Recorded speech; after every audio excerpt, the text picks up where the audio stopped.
Hell yeah. Yo, Cuz by Reggie, back with another video. First off, Happy New Year's. This is, I believe, will be my first video of 2023. So welcome to the new year. Thank you for still supporting the channel. If you are still here, and if you're new here, thank you for jumping over just for a second. And if you're not subscribed, please subscribe, comment, like, share, dislike the videos if you dislike the videos. All of the good things that come along with being on this beautiful platform they call YouTube, right? So today we're here with a review of a clipper. This clipper is from 4MAS. This is the Simba clipper of their Leo collection. If y'all know, I had the Keon trimmer, I had the black trimmer, I reviewed that. Decent trimmer, not bad at all. Had to get used to it a little bit, especially the build of it, the charge and the power buttons. It wasn't confusing, but it was stuff that was just different. This is the, like I said, the Simba clipper. The price of this clipper is $179.99. Sleeve come off the box, right? And I do like the box of this, kind of like a cardboard type box, and open it. It's not opening like the Stylecraft or anything. It opens this way, and this is where the clipper would be. The charging dock would be down there, all right? And you do get their guards. They come with their own guards. And the guards that they got are not bad at all. Again, they fit. They are made for the clipper. And we will talk about some of the other guards that I like to use other guards. So I like to use the walls. So, well, while we're here, the wall guard, especially the one, it kind of rattles a little bit when you're using the wall guard. So sometimes it might be better to use the guards that come with a certain product, right? And then of course you get the charging cable that was not in the trimmer, because I had a problem with the charging dock at first, right? Because if I can get it right, here's the charging dock. And the way that this charges, here's the machine. The way that this charges is there's a connector right here, a magnet that, you know, sits right down in the clipper. And in the trimmer, I didn't know that you can take that part. I knew you could take that part out, but it didn't come with another charging cable if I wanted to travel with it. A lot of people are big on traveling with their products and not having to take the charging docks and stuff. That just takes more space in your bags. So with all that being said, you can take this out, and then you just put it into the, you got the USB cable that comes along with it. But this is the charging stand. And the reason I didn't like the charging stand at first is because, like, it was the only way that you could charge. It's kind of like the new Andis. The Andis, like, you can just charge on the charging dock, right? But I figured it out, boom. And this is the clipper. Of course, when I was talking about this clipper at first, or I was talking about the trimmer, I wasn't really big on the design of the trimmer, but it's cool. You get used to it. So get that off of there. That's from that duster, but that's the design. Got their gold fade blade. It does got the click lever. It says on the box that it opens up to a 1. It's not quite a full 1. It says it. It says it here, but it's not quite a 1, but it's a decent opener. All right. Side adjustment lever designed to adjust for phase and tapers. That's the click lever. High torque, high speed, powerful brushless motor. Lithium ion battery for cord or cordless runtime. It got 4 hours of cordless runtime. 90 minutes to get a full charge. Now, it does last that full 4 hours of runtime, but the problem with that runtime, or the problem with it lasting that runtime, it's like every hour it goes, it's like the power of it gets weaker and weaker, right? You got some clippers that keeps their full charge until it completely dies, which I'm not a fan of, because if I'm not paying attention, not that it has to be like this, because some people like it that way. But if you're not paying attention and you thinking you got a full battery, you know, or full power, and you just running, you snagging somebody hair, I'm not a big fan of that. But with this one, it dies a little bit each time, right? Now, if it was to die when I'm like close to like 10 minutes, or it would start to slow down when I'm close to like 30 minutes of runtime, I would like that better. but this just seems like like at the 2-hour mark, it's just going to slow down and bog down, and it gets weaker as it go, right? But it gets the job done, but it does seem to get weaker over time. It says it got the ergonomic grip. That's the material on here. It's got the little matte finish, which is not bad at all. Dual voltage with premium charging, magnetic base, all right? And that's show you everything that comes in the box, which we just talked about. But back to the machine. Click lever. I thought this power button is so flush with the machine. I thought using it, and then it's so flush, but it's like right near the click lever or the lever.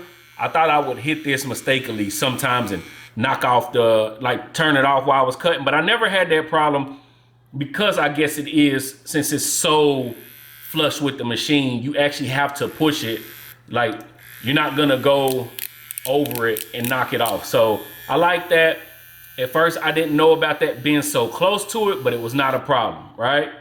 And then we talked about the charging, got the fade blade, click lever, and that's the sound. And it's not fully charged at the moment. Then on the side, you can see actually it's starting to die now. You hear or you see the light flashing. That's another problem that I didn't, or another thing that I didn't really care about with the trimmer, that I actually I didn't even know it was there at first. 4MAS actually hit me up and told me after the review that it blinks right there when when it starts dying. But most people are not looking at the side of the machine. You know what I'm saying? While you're working, while you're cutting.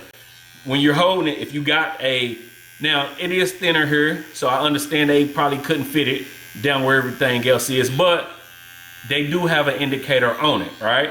And as far as the build of it, right? If, again, not liking the shape of it, but when you're holding it and everything's right there, like your hand just wraps around it, everything's right there, and you're just fading along. Not bad at all. Decent design once you get used to it. As far as the performance, going through bulk, not a good clipper. If someone had, okay, let's take, it's 2 different bulks, right? You're cutting down 2 different textures of longer hair. You got thick hair, right? It's not going through the thick hair. You're gonna have to wiggle a little bit, cut a little bit at a time. It's not going to be one of those machines that you just whack it down. If you see somebody with some longer hair, it's not as thick, it can mold through it because it's not having to really show that power that it has, right? Does it even have the RPMs or anything on here? I don't think it does. Maybe in that pamphlet that none of us read, but it's not really gonna go through the bulk the way that you think it would, right? Not that it was a problem. The only problem that I had with it, I mean, it was a problem not being able to go to the bulk, going through the bulk, but I have other clippers that I would have to change to, and I guess that's where the problem comes in, because this clipper, when you're designing a clipper or buying a clipper, you want your clipper to be more of a all-around machine. When it comes to going through bulk, it's not going to be your best friend. When it comes to laying down like waves, you going with the grain, it do have a decent, when you got the guards on it, it's laying it down. It's not as smooth as a, let's say another fade blade from like Stylecraft, because it's a little bit thicker, right? So when it's going through laying down a hair, it's not a smooth lay down. It doesn't leave too much of the pricklies up, but it is a problem where sometimes I would have to go back, especially if somebody got gray hair, and gray hair is stubborn anyway. So I would have to go back with another clipper to make sure I get everything laid down, right? As far as fading, this is where this clipper, I think, shows its best work. The blade is good in that sense. I got some great haircuts out of it, decent transitions with this clipper. Going across freeforming, like freehanding clippers, the thickness of this, let me just show you real quick. The thickness of this blade did not let me really go over afros and flat tops the way I want it to. For some reason, I guess it's the way that I angle it, right? Because when you're doing a flat top, so you want to be able to go right across with it, but it's just this, the cutting blade and the steel blade, it's just thick together. If you can see that bulkiness in there, right? If I can get y'all to maybe zoom, work. There you go. It's just thick, right? So I couldn't just lay it down the way I want to. I would have to kind of angle and go into it like that to get it to lay down the way I want. Overall, it didn't get hot at all. It lasted the hours that it did. That it says it did. It's just when it gets to thick hair, just that motor can't go through it. It can't really mow through it the way you would want to. Going through thick hair. But anyway, now I'm losing myself. I'm getting lost in my thought. Anyway, overall, $179.99 for this clipper from 4MAS. Shout out to 4MAS because they did actually send this clipper to me after I did a review of their trimmer, which between the trimmer and the trimmer is a much better product. After I used the trimmer a little bit more, I like it. Like I said in my review of it, it has been great on kids and people with sensitive skin. I love it. The way that they have it set is great. As far as the clipper, $179 for this clipper, I do not think it is. Now, it's a decent price for the clipper and what you got. The price is not the problem. The product is a problem to me. I don't think this is a clipper for anyone to rush out and get. I don't think you should even think about actually trying this one out.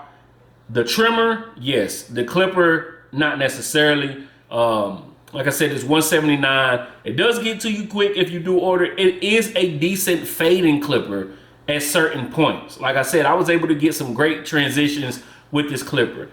But as far as an all-around clipper, it's not going to get the job done. There are so many other options out there for about the same price point or maybe a little bit cheaper depending on where you're going, what you want to spend, right? Because you can get a Magic Clip, you can get the Rebel, you can get Babeless FX. There's other options that just kind of make this kind of pointless to buy. And if you ever see anybody who uses 4MAS, the Leo or the Simba or the Keon trimmer or the Simba clipper, more people are advertising the trimmer. It is a better product than the clipper, right? That's just my opinion. If you've used anything from 4MAS, let me know. And yeah, that's my thought process on the Simba clippers from 4MAS. If you like the videos, if you're not subscribed, please subscribe, comment, share. Dislike the videos if you dislike the videos, right? Again, thank you to everyone that got me over the 10,000 subscriber mark. The video to how to enter the giveaway is posted. The last day to enter the giveaway is on the 14th of January. And then the 16th of January, we will go live on YouTube at 3 p.m. Eastern time and do the giveaway. So make sure you subscribe. Peace.